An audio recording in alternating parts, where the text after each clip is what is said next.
My name is Adaeze Okofo, and I want you to look at me. Look at me properly. Because the woman standing in front of you today, the woman with the apartment in Lekki, the woman with her name on a deed, the woman who walks into rooms and does not apologize for the space she takes, that woman was built. She was not born. She was built, piece by piece, out of things that were meant to destroy her. And I want to tell you how it happened, from the beginning. Because people see where you are and they think they understand the story. They don't. They see the result and they miss everything that came before it. They see the light and they forget about the darkness that had to be survived first. So sit down. This is going to take a while. Let me start with my mother. My mother's name is Ngozi Okofo, and she is the most stubborn woman God ever put breath into. I say that with love. I say that with the deep, complicated love of a daughter who has spent her entire life both fighting against and being shaped by a woman who refused to be defeated by anything. Not poverty, not a difficult husband, not illness, not the kind of grinding daily hardship that breaks most people quietly, slowly, like wood rot you don't see until the floor gives way. My mother never gave way, and neither did I. I learnt that from her. We grew up in Uguaba, red clay roads, the smell of wood smoke in the morning, zinc roofs that turned every rainy season into a percussion concert, a kind of quiet that sounds peaceful from the outside, but from the inside is the sound of limited options. I loved that village, but I knew, from the time I was maybe 9 years old, sitting in a classroom with a textbook missing its first 20 pages, I knew I was not going to stay. It was not even a decision, it was a recognition. Like looking in a mirror and seeing clearly, I was not going to stay. My father was not a kind man. I don't need to go into all of that. What matters is that when he finally died, the year I turned 23, I stood at that graveside and I did not weep. I am not ashamed to tell you that.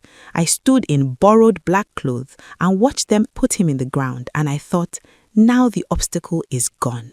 Now I can move.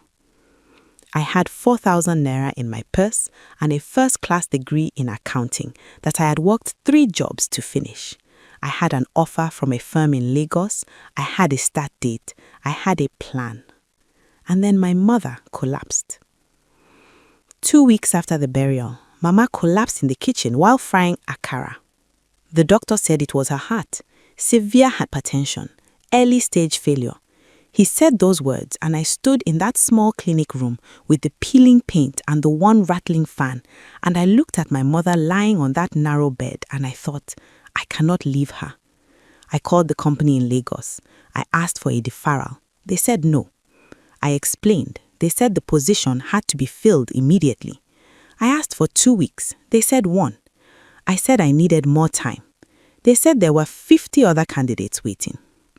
I lost that job before I ever started it. And you know what? I am going to tell you something that people in this village would never admit. That loss nearly broke me. Not in front of anyone. Never in front of anyone. But at night, lying on my mat, listening to my mother breathe in the next room, I would stare at the ceiling and feel the full weight of everything I had worked for slipping away. And there were nights I was so angry I could not sleep. Angry at her for getting sick. Angry at myself for being angry.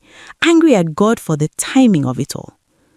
But in the morning, I got up, I made her tea, I gave her medication, and I went to find work in Awoka. I did bookkeeping for a Lebanese trader. I tutored secondary school students. I did tax filings for small businesses. Every naira I didn't spend on food went to the clinic. Every night, I applied for jobs in Lagos on my cracked phone.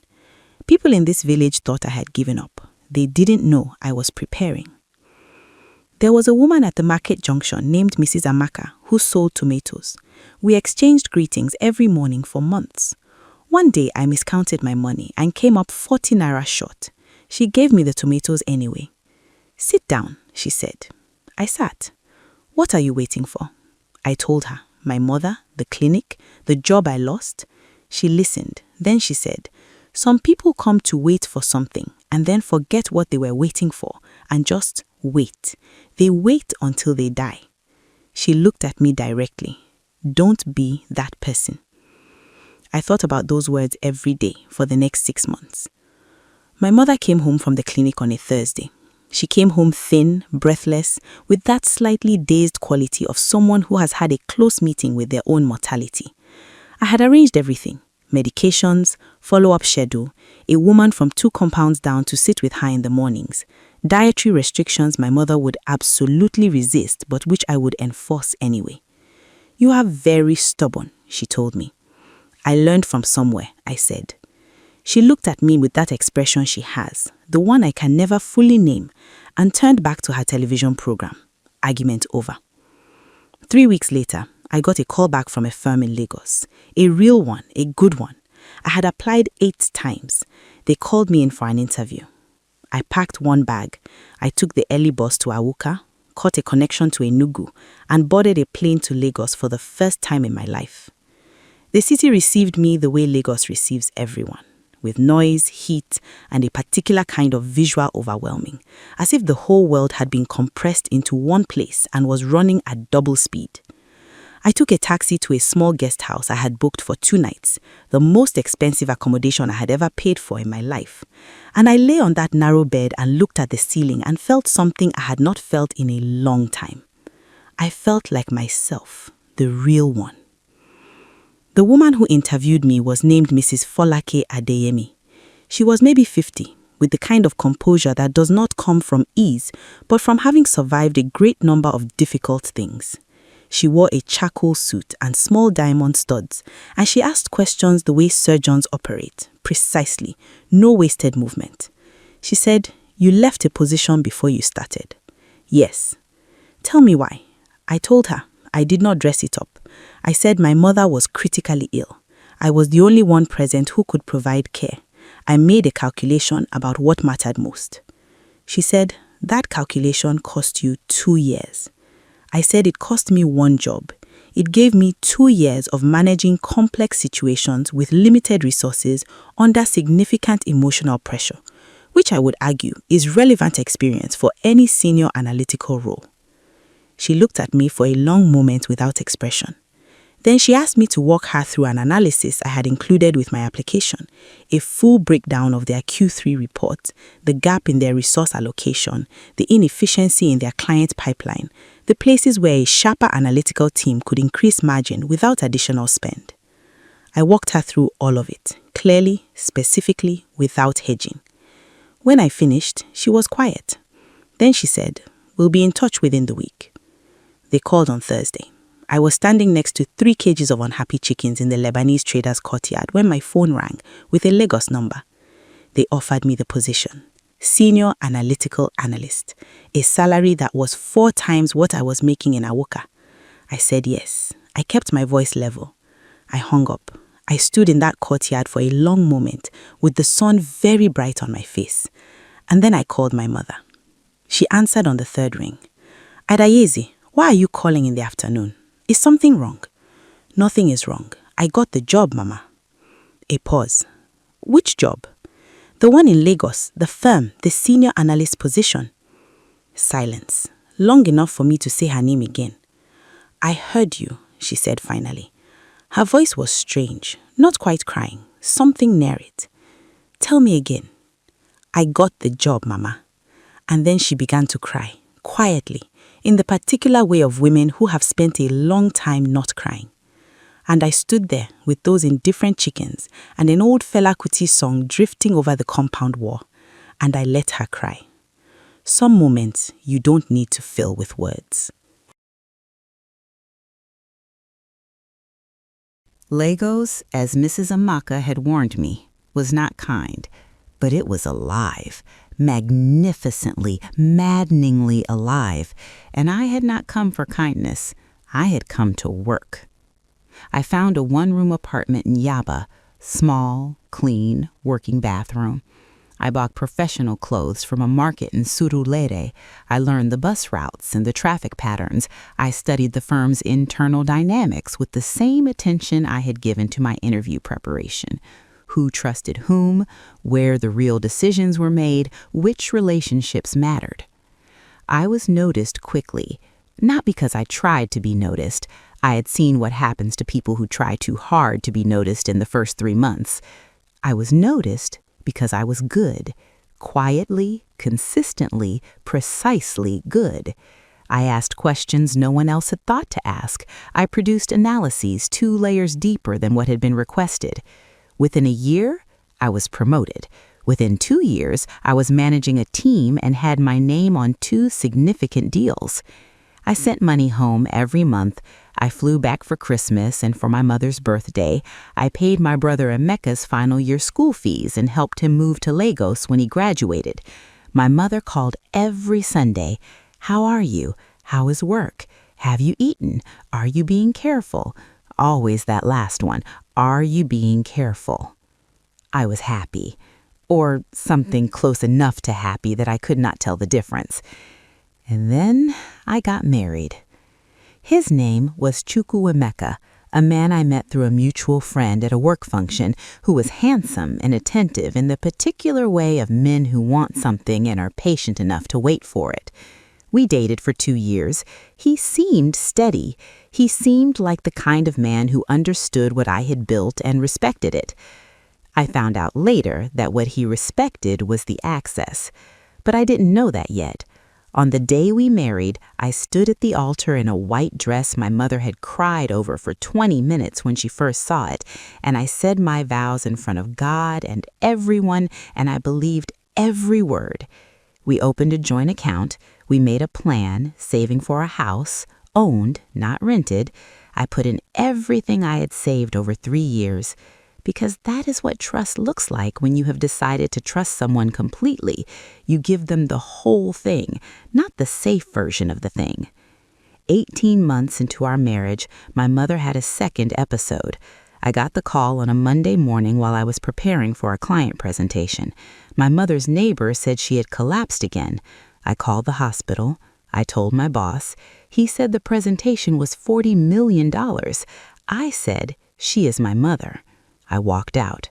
I drove to Enugu that evening. I arrived at midnight and found my mother in a bed smaller than she deserved, with tubes and machines and that hospital smell I have come to associate with the worst nights of my life.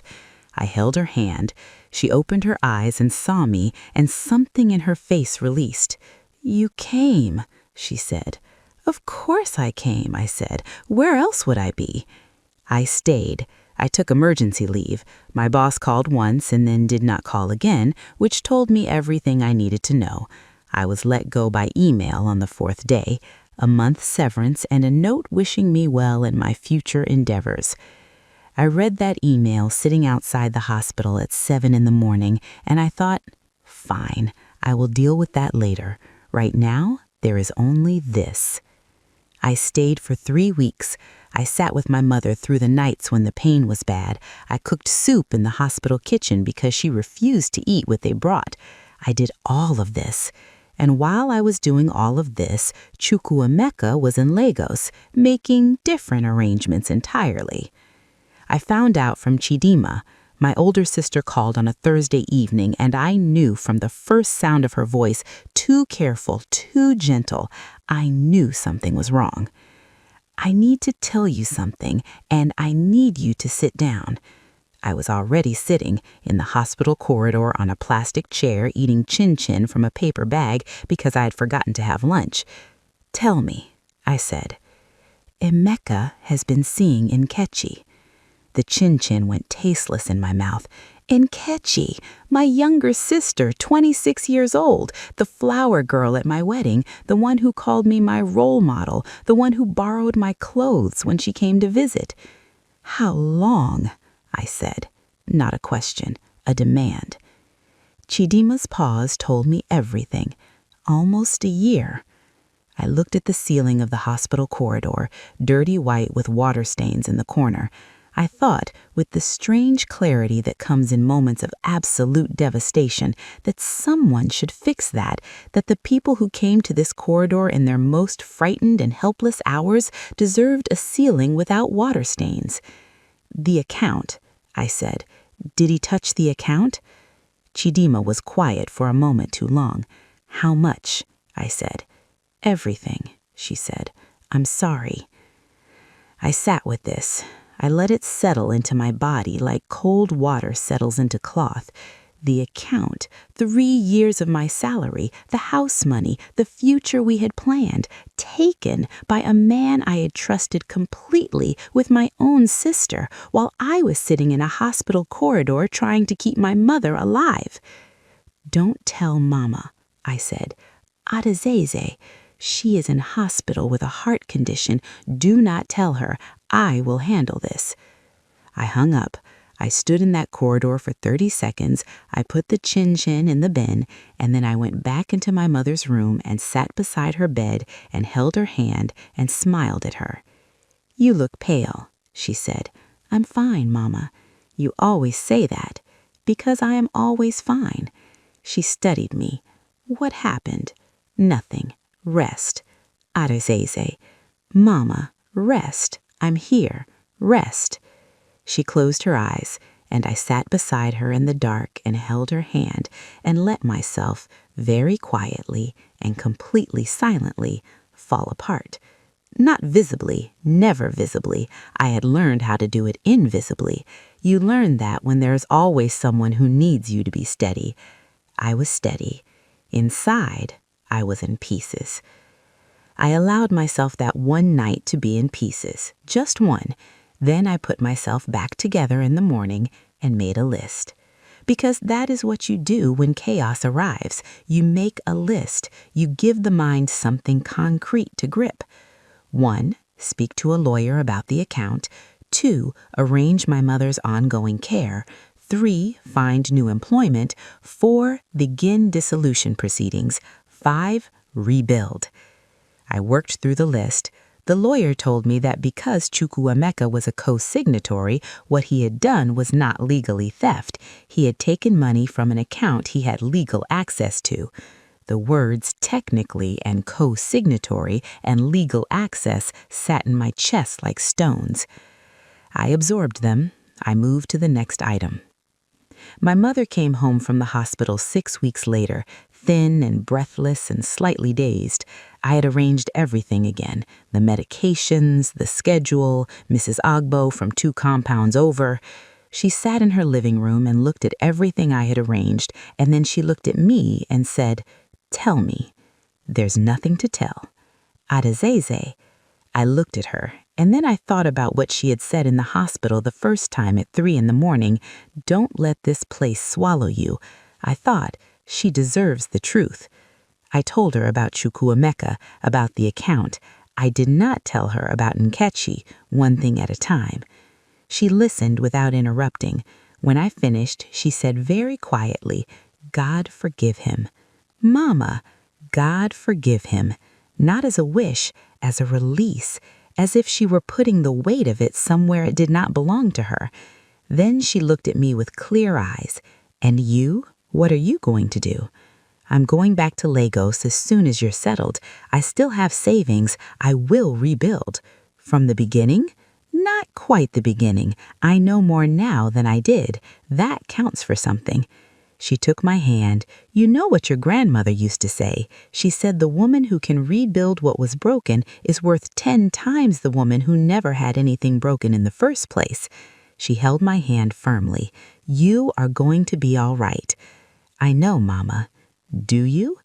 I looked at her, the thin face, the still bright eyes, the hand that fed me and held me and always, underneath everything, loved me without condition. "Yes," I said, "I know." Lagos received me back without ceremony, without acknowledgement, with the same relentless forward motion as if no one had ever left. I was different now. I had always been focused, but focus can exist alongside softness, alongside a certain version of the future with a specific face and specific assumptions built into it. That version was gone. What remained was focus stripped of its softness, sharper, more singular. I was not angry. Anger is expensive. It requires maintenance. I did not have the energy to maintain it while also rebuilding. What I had instead was something harder and quieter, a certainty, a reordering of what mattered. What mattered? My mother's health, my own security, my work, the slow construction of a life that could not be emptied by someone else's betrayal. What did not matter? Everything else. I found a new job within 2 months. I worked with an intensity my new manager commented on during my first review. She said, "I don't know what you've been through, but whatever it is, you have clearly decided something." I said, "Yes, I have." Within 6 months, promoted. Within a year, I had closed a deal on my own. The commission from that deal alone rebuilt what Chukwuemeka had taken. I did not celebrate. I noted it quietly and went back to work. My sister Nkechi called eventually. She started by saying she had no right to ask for anything. She said it twice. I let her. Then I said, "I know." And I helped her anyway. Not for her, because my mother would not recognize me if I left my own blood without help when she had nothing. That is not generosity. That is just who I am. My mother called that evening. Somehow she knew. "You spoke to Nkechi," she said. "Yes." A pause. Then, "I raised you right." "You raised me something," I said, and she made that sound, the one that is not quite a laugh but lives right next to it. 2 years later, I bought an apartment in Lekki, not rented, bought. The deed has my name on it and no one else's. One name, mine. I stood at the window the evening I got the keys, looking out at the city going dark and amber, and I felt something I could not entirely name. Not happiness exactly, not pride, something quieter and more permanent, a settledness, the sense of having arrived at a version of myself that I could trust. My phone rang. My mother. "I heard," she said, without even saying hello, "your own place." "My own place. Your grandmother would have celebrated for a week. You should come and see it." A pause. Then, gently, "Are you happy?" I thought about this honestly. The apartment was empty around me. Lagos was doing its thing outside. I had a deal closing next week. Emeka had found decent work, and Nkechi had started a small business doing reasonably well. And here I was, 34 years old, my name on a deed. "Yes," I said, "the real kind." "The real kind," she repeated. "Not the easy kind, not the kind you get without anything happening to you, the kind you build, the kind that knows what it cost." My mother was quiet. Then she said simply, "Good." And outside, Lagos went on, loud and relentless and entirely uninterested in one woman standing at a window at the end of a long road. The city did not care. It never did. But I was here. I was whole. I was mine. That was enough. That, I had decided, exactly enough.